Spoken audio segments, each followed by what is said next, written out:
Hello student, my name is Nandini. स्वागत है आप सभी का एक बार फिर से हमारे इस न्यू करंट अफेयर सेशन में। आज के सेशन में हम बात करेंगे अमेरिका के उस प्लान के बारे में जो उसने बनाया है चाइना का मुकाबला करने के लिए, जिसे अमेरिका ने प्रोजेक्ट 33 नाम दिया है। आज के सेशन में हम ये भी समझेंगे कि ये प्रोजेक्ट 33 है क्या और इसे क्यों बनाया गया है। उससे पहले मेरी आपसे एक छोटी सी रिक्वेस्ट है, अगर आप हमारे चैनल पर नए हैं तो चैनल को सब्सक्राइब कर लीजिए, वीडियो को लाइक कर दीजिए, क्योंकि जितने लोग भी वीडियोस देखते हैं बहुत कम लोग होते हैं जो चैनल को सब्सक्राइब करते हैं। तो चलिए स्टार्ट करते हैं। प्रोजेक्ट 33 यूएस की नेवी का एक डॉक्यूमेंटेड प्लान है। इस डॉक्यूमेंट में चाइना की आक्रामकता से संबंधित कुछ बातें लिखी गई हैं। इसमें लिखा गया है कि चाइना ने अपनी सेना को, अपनी नेवल सेना को, अपनी नौसेना को 2027 तक युद्ध के लिए तैयार रहने का निर्देश दिया है। ऐसा ऑर्डर दिया है चाइना ने अपनी नेवी को कि 2027 तक वो युद्ध के लिए तैयार रहे, तथा चाइना की इन हरकतों को देखते हुए यूएसए नेवी को भी अपनी तैयारी करनी चाहिए और चाइना की हर हरकत पर नजर रखनी चाहिए। इस डॉक्यूमेंट में ऐसा लिखा है, क्योंकि जिस तरीके से चाइना अपनी नौसेना को मजबूत कर रहा है, उसकी ताकत को बढ़ा रहा है, उनके जो इक्विपमेंट है, नौसेना के जो इक्विपमेंट है, हथियार है, उनकी संख्याओं को बढ़ा रहा है। इसीलिए हमें बहुत ज्यादा जरूरत है कि हम चाइना पर नजर रखें और चाइना की हर एक हरकत के लिए अपने एक प्लान को तैयार रखें कि आगे चाइना क्या करने वाला है, उससे कैसे निपटा जा सकता है। प्रोजेक्ट 33 के मेनली दो एम्स हैं या दो इम्पोर्टेंट उद्देश्य हैं। पहला है कि चाइना से संघर्ष की तैयारी करना, है ना, क्योंकि चाइना तैयारी कर रहा है अपनी सेना को। उसने ये निर्देश दे के रखा है कि 2027 तक कोई ना कोई युद्ध हो सकता है, आप उसके लिए बिल्कुल तैयार रहिए। तो उस संघर्ष से निपटने के लिए, चाइना से निपटने के लिए हमें भी तैयारी करनी होगी। साथ ही जो स्ट्रेटेजिक बेनिफिट्स होते हैं वो भी एक इम्पॉर्टेंट उद्देश्य है इस प्रोजेक्ट का। प्रोजेक्ट 33 को मेनली यूएस की जो नेवी है उसकी क्षमताओं को बढ़ाने के लिए तैयार किया गया है।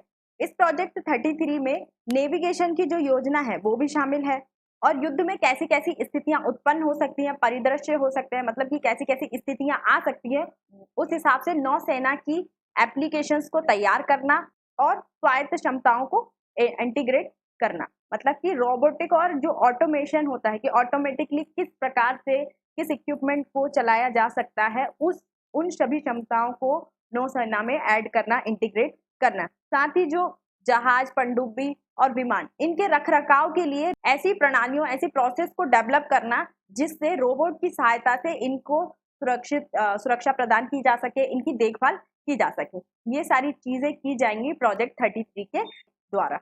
इसके अलावा यूएस की नेवी ने पश्चिम एशिया में एक मानव रहित, मतलब बिना मानव के, बिना ह्यूमंस के एक यूनिट बनाई है जो कि तैयार की जाएगी रोबोटिक और ड्रोन युद्ध करने के लिए। ठीक है, मतलब आने वाले फ्यूचर में जो युद्ध होगा हम सब जानते हैं टेक्नोलॉजी पर बेस्ड होगा।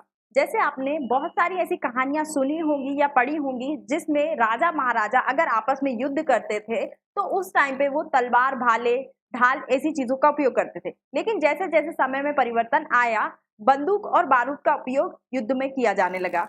लेकिन इसमें एक इम्पॉर्टेंट चीज ये थी कि मानव का उपयोग किया जाता था। अभी भी जो हमारे पास हथियार हैं उनमें बड़ी संख्या में मानव का उपयोग किया जाता है। बहुत सारे हथियार मानव के ही द्वारा ऑपरेट किए जाते हैं, जैसे फाइटर जेट हो, मिसाइल हो, बंदूक हो, आर्टिलरी हो, ये सारे मानव के द्वारा उपयोग किए जाते हैं। ड्रोन्स भी नीचे से मानव के द्वारा ही उड़ाए जाते हैं। लेकिन अब जो यूनिट बनाई है पश्चिम एशिया में अमेरिका ने, ये यूनिट मानव रहित होगी। ऐसे बहुत सारे हथियार भी ऐसे हैं उनका यूज बिना मानव के किया जा सकता है।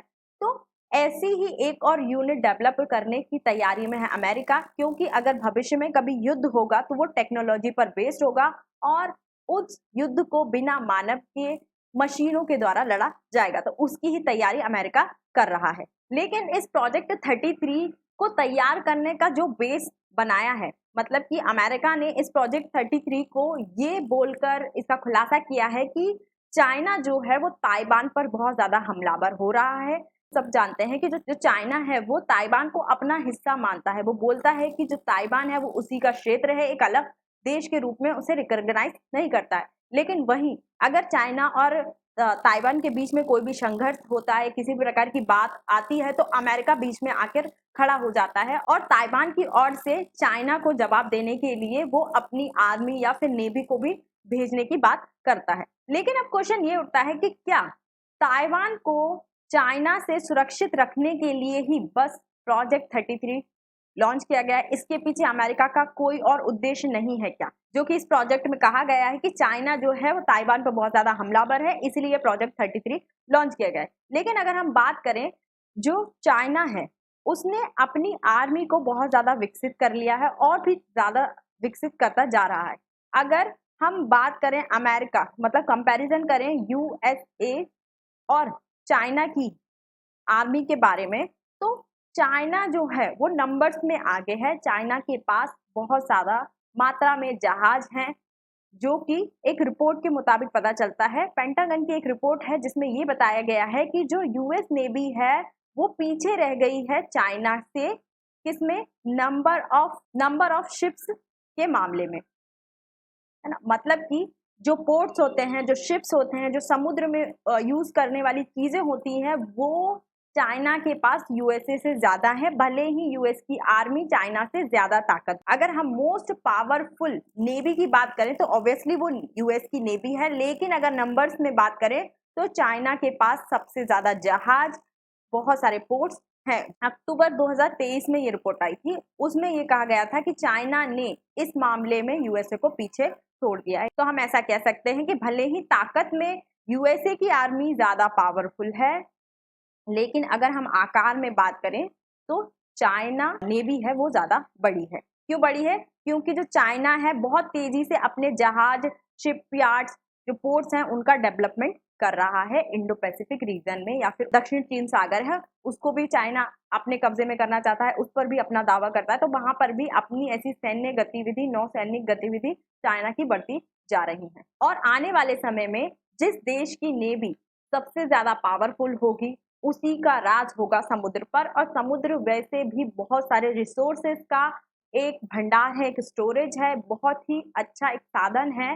जैसे पेट्रोलियम कहें या फिर तेल कहें, गैस कहें, उसके लिए ही जो बड़े बड़े देश हैं, भले ही चाइना हो, यूएसए हो, समुद्र पर अपना कब्जा चाहते हैं, समुद्र से उन रिसोर्स को अपनी एनर्जी के लिए पाना चाहते हैं। यही कारण है कि सभी देश समुद्र में ताकतवर होना चाहते हैं और चाइना ऐसा कर भी रहा है। उसने अपनी सबसे बड़ी नेवी बना ली है, उसने यूएसए को पीछे छोड़ दिया है। इसीलिए यूएसए चाहता है कि अब चाइना को और ज्यादा छूट नहीं देनी चाहिए। अगर वो शक्ति के मामले में आगे निकल गया, नेवल शक्ति के मामले में आगे निकल गया, तो वो पूरी दुनिया के लिए ही अच्छा नहीं है। और ऐसे बहुत सारे पॉलिटिकल डिप्लोमेट्स हैं, बहुत सारे एक्सपर्ट्स हैं जिन्होंने ये बोला है अपने स्टेटमेंट्स में कि चाइना जिस प्रकार से आक्रामक हो रहा है समुद्र में, वो किसी के लिए भी अच्छा नहीं है। इंडिया पास में है तो इंडिया के लिए तो बिल्कुल ही अच्छा नहीं है, और यूएसए के लिए भी नहीं है, और जो देश हैं इंडो पैसिफिक रीजन में उनके लिए भी अच्छा नहीं है। इसीलिए चाइना की गतिविधियों को, सक्रियताओं पर नजर रखने की बहुत ज्यादा आवश्यकता है। इसी कारण से ये प्रोजेक्ट 33